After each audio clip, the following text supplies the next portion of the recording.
नमस्कार, मैं हूँ राजीव और मेरे साथ जुड़ रहे हैं बाजार विश्लेषक सोमेश कुमार। सोमेश, बहुत स्वागत है आपका। पिछला हफ्ता कुल मिलाकर के बाजार के लिए अच्छा रहा और कह सकते हैं कि अब एक वापस नया उत्साह बाजार में दिख रहा है। लेकिन वापस सवाल वही रहेगा कि इस नए उत्साह पर कितना भरोसा करना है, क्योंकि इससे पहले के जो ऊपरी स्तर थे 19,000 700-800 के आसपास, वहीं पर आकर के अब गाड़ी पहुंच चुकी है। तो यहाँ से क्या माना जाए, हम नई यात्रा शुरू कर चुके हैं या अभी कोई सवाल बाकी है उस पर? जी, नमस्कार। इसको ऐसे समझना पड़ेगा जो मार्केट जो इंडेक्स है निफ्टी, सेंसेक्स निफ्टी बैंक, इसको अलग तरीके से देखना पड़ेगा और ब्रॉडर मार्केट जो हमारा mid cap, small cap, Nifty 500 ये सब जो है उसको अलग वहाँ से तो अलग देखना ही पड़ेगा। तेजी चल रही है। हाँ, इसीलिए वहीं से समझना पड़ेगा बिकॉज़ मेन है भी मामला सेंटिमेंट का। सेंटिमेंट और लिक्विडिटी का।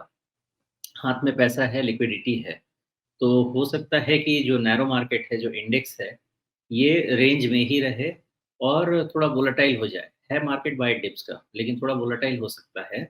लेकिन अगर एक इंडिकेशन लेना है कि मार्केट कब करेक्ट होगा या कब उसको वीक समझेंगे या कब तक स्ट्रॉन्ग समझें, तो देखने के लिए मिड कैप और स्मॉल कैप है। जब तक वहाँ पे स्ट्रेंथ है, इसका हमें क्लियर कट असम्पशन लेके चलना पड़ेगा कि मार्केट स्ट्रॉन्ग रहेगा।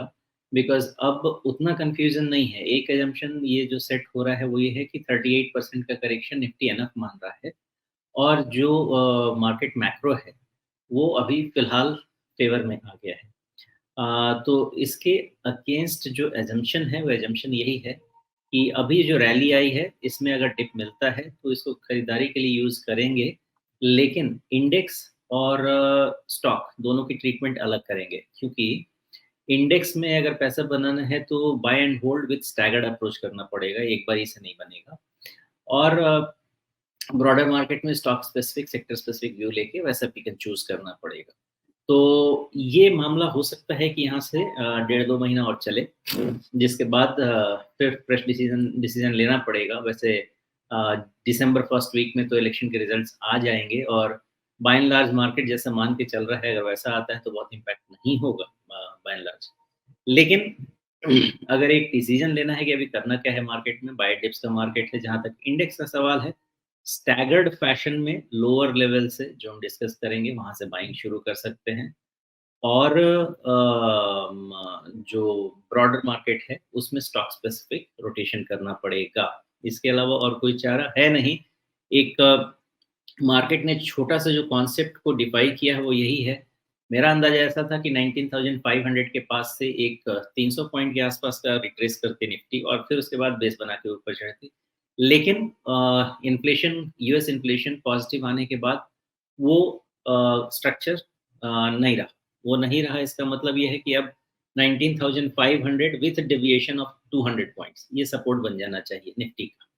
तो 19,500 से 300 के रेंज में अब सपोर्ट शुरू हो जाएगा निफ्टी का। इसलिए बाय डिप्स 19,506 के रेंज में एकदम छोटी-छोटी क्वांटिटी में शुरू करना है और 19 अब इवैल्यूएट करते हैं, क्योंकि अब मेन अब स्टॉप लॉस तो 18,900 के नीचे क्लोज़ के पहले नहीं है या 18,850 के पहले, उसके पहले मेन स्टॉप लॉस है ही नहीं। उसके पहले अप टिल 19,000 बाई करने का ही रेंज बनता है, या तो 19,000 या 19,100 तक। तो अभी का सिचुएशन ऐसा है। निफ्टी बैंक का थोड़ा पोजीशन अलग है अभी निफ्टी से, बिकॉज़ जी, पहले थोड़ा-सा निफ्टी समझ आरबीआई। लेते हैं सोमेश। हाँ, जो हाँ, आप कह रहे हैं कि 18,950 या 18,850, इससे पहले निफ्टी का कोई स्टॉप लॉस नहीं बनेगा, तो आप लगभग 19,850 के आसपास तक पहुँचा हुआ देख चुके हैं। अभी भी 19,732 पर बंद है।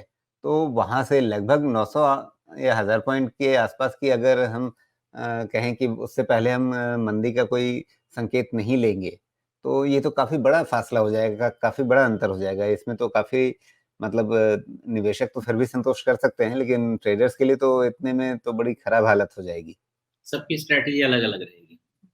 मोमेंटम ट्रेडर्स की अलग रहेगी, पोजिशनल की अलग रहेगी और इन्वेस्टर्स की अलग रहेगी।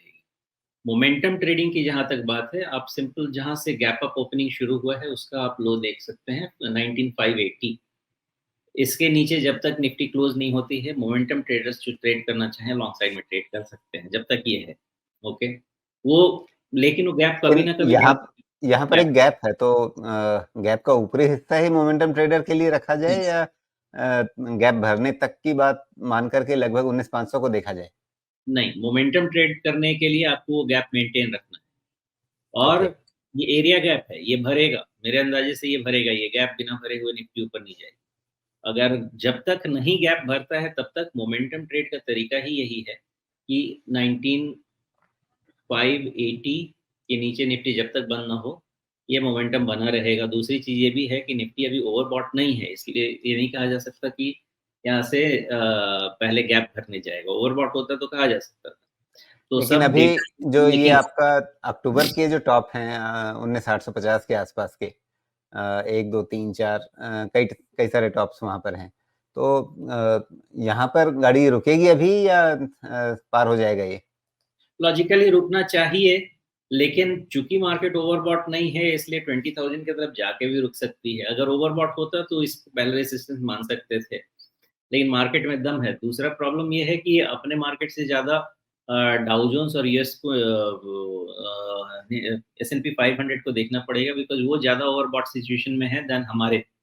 तो अगर वो वहाँ भी ही तो पहले वो भी तो अगस्त के टॉप के पास में है। हाँ, लेकिन उनका ओवरबॉट सिचुएशन ज़्यादा है, हमारा अभी ओवरबॉट है नहीं। तो अगर हमारा मार्केट मान लेते हैं कि वहाँ करेक्शन अगर ट्रिगर हो जाता है यूएस में, तब तो हमारा पहले गैप भरने के लिए निफ्टी जाएगा, और अगर वहाँ पे करेक्शन अभी भी ट्रिगर नहीं हुआ तो निफ्टी यहाँ से भी ऊपर जा सकती है जब तक 19,580 होल्ड करता है। अगर वो छूटेगा तो नीचे आएगा। अप्रोच, सेफ अप्रोच तो यही कहता है कि पहले गैप भर जाना चाहिए, और क्लोजर टू 19,500 एक्यूमुलेशन शुरू होना चाहिए। इन बिटवीन 19,300 से 500 का एक्यूमुलेशन जोन होना चाहिए, और तब आपका 18,850 का स्टॉप लॉस होना चाहिए, जो कि बहुत दूर नहीं कहा। जी। मतलब लगभग 19,300, 19,500 इस दायरे में एक्यूमुलेशन, और उसके बाद फिर आपका ये हाल का जो बॉटम है वो आपका स्टॉप लॉस के तरीके से काम करेगा। और ऊपर की ओर 19,850 के आसपास जो है, ये बहुत बड़ी बाधा नहीं बनेगा। थोड़ा थोड़ा बहुत कहीं रोके तो रोके। कुल मिलाकर के निफ्टी पर यही कहानी ना? जी बिल्कुल। लेकिन बड़ी तस्वीर निवेशकों के लिए क्या रहेगी? क्या वो अ, अब ये मान लें कि जो समय थोड़ा एक अनिश्चितता वाला था वो निकल रहा है, और अब एक बड़ी चाल होगी, या वो बड़ी चाल हमें अगले साल ही देखने को मिलेगी जब चुनाव वगैरह हो जाएगा? अभी जो इन्वेस्टमेंट की बात है, टैक्टिकल इन्वेस्टमेंट का टाइम है। ऐसा नहीं है कि स्ट्रैटेजिक आप इन्वेस्टमेंट करके अभी 2 साल वाला सोच सकते हैं। इस लेवल पे चूंकि मार्केट में डायरेक्शन पॉजिटिव आ गया है, चूंकि आपके पास स्मॉल कैप और मिड कैप में स्ट्रेंथ अच्छी खासी बाकी है, इसलिए टैक्टिकल इन्वेस्टमेंट कर सकते हैं। मतलब ये है कि आइडेंटिफाई करना होगा पॉकेट्स जहाँ पे आपको 10% 20% का गेन मिल जाए, और उसके बाद उसको पॉकेट करना होगा। ये अभी सिचुएशन है मार्केट का। स्ट्रैटेजिक इन्वेस्टमेंट जहाँ पे हम आँख बंद के खरीद करके रह सकते थे, उसमें थोड़ी दिक्कत है अभी। लेकिन उसके लिए भी अगर पॉकेट देखा जाए लॉन्ग टर्म के हिसाब से, तो बैंक्स आपको ऐसे पॉकेट में आएँगे जिसमें आप स्टैगर्ड बाइंग करना शुरू कर सकते हैं सेलेक्ट बैंक में, और 2-3 साल का व्यू रख सकते हैं। तो इन्वेस्टर्स के लिए भी काफ़ी जगह है, लेकिन स्पॉट करना पड़ेगा कि मिड कैप और स्मॉल कैप में कैसे करें और लार्ज कैप में कैसे करें। तो लार्ज कैप में भी बीएफएसआई के अलावा कोई ऐसा पॉकेट नहीं है जिसमें सेफ एक्यूमुलेशन हो सके 2-3 साल के लिए। इस तरह से फ़र्क करके इन्वेस्टर्स कर सकते हैं, बट ओवरऑल इसको आप टैक्टिकल इन्वेस्टमेंट का ही प्लेस मान के चलें up till may be Jain 1 और 2। जी। और अब यहाँ पे हम आगे निफ्टी बैंक की बात कर लेते हैं। अ, निफ्टी बैंक के लिए मतलब जो चाल हमें निफ्टी में दिख रही है, उससे थोड़ी अलग तस्वीर दिख रही है। ये एकदम उल्टा हाल क्यों है? ये आरबीआई ने जो रिस्क वेट बढ़ाया है बैंक्स के लिए रिस्की एसेट का, थोड़े दिन पहले हमारे डिस्कशन में ये चीज़ आई भी थी कि काफ़ी सारे अनसिक्योर्ड लोन का प्रोपोर्शन बढ़ रहा है। जब क्रेडिट ग्रोथ होने लगता है और इंटरेस्ट रेट भी बहुत बढ़ने लगते हैं, तो आपकी जो सेफ लेंडिंग है वो थोड़ी फीकी पड़ जाती है। सेफ लेंडिंग मतलब जो इंडस्ट्री को सिक्योर लेंडिंग करते हैं, या जो सिक्योर लेंडिंग करते हैं रिटेल को, इसका प्रोपोर्शन घट जाता है। लेकिन जो रिस्क को लेने वाले लोग होते हैं, वो तो फिर भी बोरो कर ही लेते हैं, क्योंकि वहाँ पे उनके जी। पास फंड की कमी होती है। तो इसके कारण से जो अनसिक्योर्ड लेंडिंग बढ़ रही थी, जो बैंक्स के बैलेंस शीट को इम्पैक्ट कर सकती थी, जो कि अभी बहुत अच्छा बना हुआ है नेट एनपीए और ग्रॉस एनपीए बैंक्स का, इसको इम्पैक्ट कर सकती थी, इसको डिस्टॉर्ट कर सकती थी। इसके अगेंस्ट में जो आरबीआई ने स्टेप लिया है रिस्क वेट बढ़ाने का अनसिक्योर्ड लेंडिंग का, इसके कारण से थोड़ा नेगेटिव सेंटीमेंट है मार्केट में बैंक्स पे। वो इसलिए कि कैपिटल एलोकेशन प्रोविजनिंग जिसको बोलते हैं, जो provisioning coverage ratio bank maintain करते हैं जो बैड पोटेंशियल डिफॉल्ट के अगेंस्ट में। अब जब रिस्क का वेट बढ़ेगा तो आपका कैपिटल एलोकेशन अकॉर्डिंगली बढ़ेगा। अगर अकॉर्डिंगली आपका कैपिटल एलोकेशन बढ़ गया तो आपके पास एज ए बैंक कमाने के लिए पैसे कम पड़ जाएँगे, उतना आपको सेपरेट एलोकेट करके रखना पड़ेगा। तो इसके कारण से एक छोटा margin impact, net interest income impact जो फैक्टर कर रहा है मार्केट, इससे बहुत ज़्यादा फ़र्क नहीं पड़ता है, ये थोड़े समय के लिए ही ये ऐसा है। इसको अगर कोई रिलेट करना चाहे, तो मार्च में चला जाए और जाके देखे कि इंश्योरेंस कंपनीज़ के साथ क्या हुआ था म्यूचुअल फंड में जब टैक्स ट्रीटमेंट चेंज हुआ था। वन जी। टाइम एडजस्टमेंट होता है, लेकिन इंडस्ट्री ग्रोथ रेट को ध्यान रख के अगर आप अपनी स्ट्रैटेजी बनाएँगे, तो ये आपके लिए फ़ायदेमंद हो जाएगी। वन टाइम एडजस्टमेट हो जाए, हो गया है शायद अब तक तो उसके लिए अब रास्ता ज़्यादा अच्छा बन जाता है। तो आज की तारीख में आप इससे और आप AFM sorry asset management companies, life insurance companies इन सबको देख लीजिए, जो गिरे थे और आज किस सिचुएशन में आ गए हैं। मेरे हिसाब से ये सब चीज़ें जो लॉन्ग टर्म ट्रैजेक्टरी अच्छी होती है, तो उसके लिए अपॉर्च्युनिटी क्रिएट करती है, वही बैंक में होता जी, तो यहाँ पे ये कुछ आइलैंड रिवर्सल जैसा बन रहा है क्या? और वो भी 50 डे मूविंग एवरेज के एकदम पास? है। ये डेटा है 13th दीपावली थी 12th को राइट? 10th 11th इसमें दिवाली वाले दिन क्या चार्ट तो नहीं, उसकी कैंडल तो नहीं होगी, लेकिन ये असल में जो आइलैंड बना है ये 15 और 16 का बना है। हाँ, एक जो बना है करेक्ट है ये 12th नवंबर के बाद का गैप अप है और फिर 23rd सॉरी नहीं, 16th गैप नवंबर के गैप बाद अप तो 15 तारीख को हुई थी। गैप अप ओपनिंग 15 को हुई थी और उसके बाद फिर वहीं से सॉरी लाल कैंडल बनी, गिरावट आई, उसके बाद फिर 16 को भी गिरावट जारी रही और हाँ, फिर 17 को तो गैप डाउन इतना एक बड़ा हो गया। ये गैप एरिया थोड़ा रेजिस्टेंस का ज़ोन बन जाएगा निफ्टी बैंक के लिए, लेकिन उतना भी निफ्टी बैंक का स्ट्रक्चर खराब नहीं है। मुझे लगता है 43,300 के आसपास 200 पॉइंट इधर-उधर में सपोर्ट टिक इन हो जाना चाहिए। बहुत मतलब खराब तो नहीं लगता निफ्टी 200 डे मूविंग एवरेज या 20 डे मूविंग एवरेज दोनों पास-पास ही अब आने जा रहे हैं। तो यहाँ पे कहीं एक सपोर्ट बन जाएगा। एक्चुअल सपोर्ट जो दिख रहा है, जो अच्छा वाला है इंट्राडे वो 43,000 से 43,100 के रेंज में है और क्लोजिंग वाला जो सपोर्ट है वो 43,300 के पास है। तो आप ऐसे इसको सिंप्लीफाई करने के लिए 43,000 रख लीजिए।